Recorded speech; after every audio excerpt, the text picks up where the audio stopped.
48 hours. That's all that's left between now and the Season 9 live event featuring the Caddis and the robot. What's going on, everybody? I'm Dr. P. I hope you're just as excited as I am, and welcome back to another video. Be sure to subscribe and drop a like if you're new, and also be sure to check out my social links in the description. Let's go ahead and get into it, shall we? So last night there was an item shop update which put 2 free items into the shop for you, but the catch is you must have someone gift them to you. There are 2 banners. One is the Monster Team banner and one is the Mecha Team banner. Like I said, you can get them for free, but you must have a friend gift it to you, which is a little strange, but we'll make it work. I'm assuming the point for this is Epic is hoping people will put on the banner for the team they represent once they load into the final showdown LTM. Epic actually also put out a bunch of really cool skins for only 800 V-Bucks. I'm running one of them in the gameplay right now, which by the way is the new Beach Invasion game mode. The skin will completely change based on your banner and of course your color, which makes it one of the most customizable skins in the game, and for only 800 V-Bucks, totally worth it in my opinion. I actually got both of the banners gifted to me basically instantly. Shout out to you guys, but let me know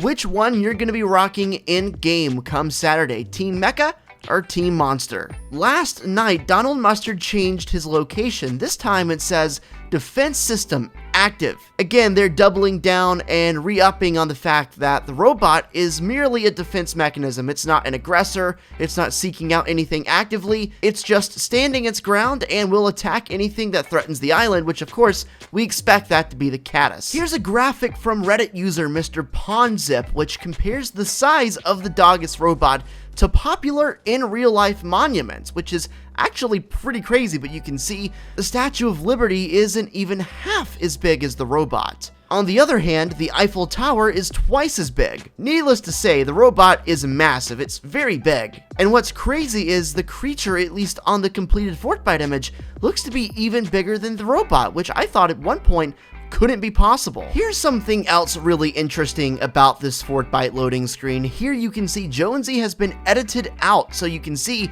the entirety of the whole picture without anything blocking or obstructing our view. Thank you, Jonesy, for the past 8 weeks. Look at what's surrounding the middle. It's all stuff that has previously happened in the storyline, going back as far as the asteroid hitting back in Season 4, the cube, the floating island. Literally the entire storyline for Fortnite is mapped out here, courtesy of Jonesy in the bunker. Everything that's happened since Season 4 is mapped out here, yet the only important part is the middle, because it's circled, and there's nothing else surrounding it. In the middle of the circle, there is literally only the Caddis and the robot fighting. There's nothing in the background like there are in other parts of the picture. It's circled, it's the biggest part, and everything built up to this moment. Not to mention the fact that the game mode for the event is literally called the Final Showdown. Sure seems like this could be the end of something here. Here's a theory.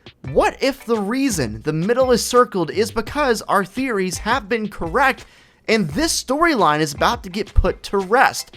Everything is built up over so many seasons, it's mapped out on the picture, yet the only important part is the middle that's circled, because that's ultimately what's going to decide what happens. And there are going to be 2 drastically different possible outcomes based on what happens during the event. If the robot wins, I don't know for sure, and this is just me guessing, take it with a grain of salt, but I would expect the map to not have too many changes, because ultimately that would mean the defense system was a success and they saved the map from whatever was threatening it. If the Caddis wins, however, I expect total anarchy, huge map changes, possibly even a new map, and a lot of crazy stuff. Here's a leak courtesy of Fort Tory over on Twitter that kind of went unseen because of how much stuff came out of yesterday's patch, but I was scrolling through and saw this. It says, event leak. Something happened at the gateway. Now, of course, the gateway is referring to the middle of Loot Lake, the vault, where we had the Nexus event in Season 8. It's difficult to tell. All you can really see is a picture of the middle of Loot Lake with some strange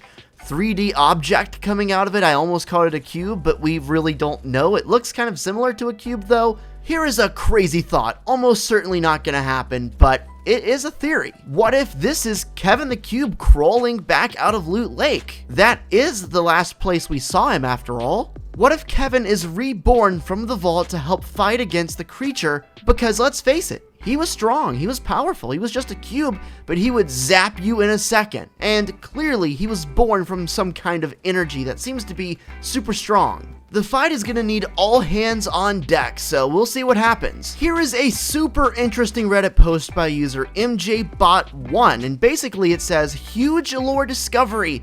Not one, but 2 people came out of the meteor. Of course, he's referring to the Season 4 meteor that the Visitor broke out of. So as you can see from the circled part of the image, you see the meteor. It also has an arrow pointing to the right, signifying this is who came out of it.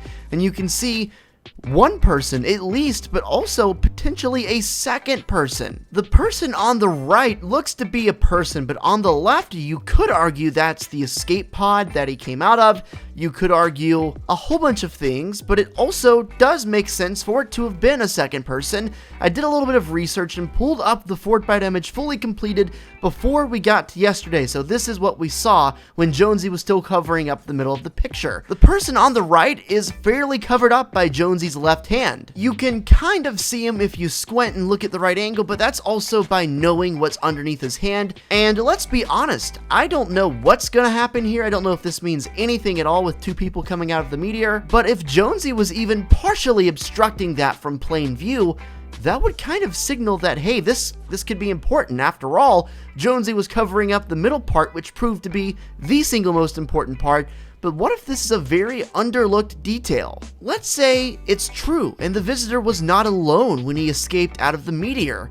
Who would be with him? This person was never explicitly shown, especially in the original Season 4 loading screen, which showed the Visitor escaping. Who could this person be? It's a very strange situation. I would love to hear what you guys think, and also let me know in the comments whether you think this is a second person showing up with the Visitor or not. It's getting a lot of traction on Reddit, and a lot of people seem to be blown away by it, so I thought I would at least share it with you guys. In yesterday's update, in yesterday's massive wave of leaks, it came out that apparently on the final Showdown LTM, there are going to be sides, Team Mecha and Team Monster. There was also an option in the coding that said Team Select, so maybe in some way we'll be able to choose a side and personally influence how the event goes down and influence the future of the map. Now, I don't know if it's literally going to be choosing sides, because if it's literally just choose whoever you want, I feel like one side is easily going to overpower the other. I think if that happens, they're going to have to autofill teams to make sure there are even numbers distributed throughout all. Anyway, here's a YouTube comment from David Klein who says, breaking news, that's why at the beginning it said the future is yours. And I thought about it for a second, and that's exactly what he's referencing. He's referencing the fact that it looks like there are going to be teams, and it looks like in a way, we might help decide what happens. The Season 9 slogan right from the very start has always been, the future is yours. Nobody really knows what that means, especially not at the beginning. We just thought, oh yeah, cool, future season, let's go. But maybe that's been hinting at the event this whole time. Honestly, I just can't wait to see what happens. We've been talking about the Caddis ever since week 2. We've been talking about the robot for a couple weeks now, and we're just ready to see what's going to happen. That's what it boils down to. Of any event ever, this season has had the most build up, and this needs to just be killer. It needs to be the best event Epic's ever done in order for us to feel like we were satisfied. And I feel like this is gonna be the craziest event, and I'm not just saying that. Look at what's going on in the game right now. It makes it even more special when you consider this could be the final ending to this storyline. And with the death of one could come the blossoming of another brand new storyline with all new characters, all new motives, all new everything. Now, when the event happens in 2 days, we're still gonna have like 10 days left in the season, so it may not be an immediate storyline ending, but it could very well shape what's going to happen over the course of the next 10 days to maybe close the door on that storyline, or at least set us up for Season 10. Quick update on the Golem Kid and the Rock Dog, because I saw a lot of you guys asking about the two. It looks like the dog has gone to the top of the cliff where the child is falling and is attempting to pick him up. What a great guy. He truly is man's best friend, or Golem's best friend, I guess. If you're new to the channel, subscribe and drop a like. I would really appreciate it, and we would love to have you around here. I'm going to keep you guys updated with all the latest and breaking Fortnite news and information regarding the event and so much more as soon as I get word. Check out all my socials down below. Follow me on Instagram, Twitter, join my Discord, follow me on Caffeine for streams. Really appreciate all of you guys, and I sincerely appreciate your time. I'll catch you in the next one, and until then, peace out, guys. Stay safe out there.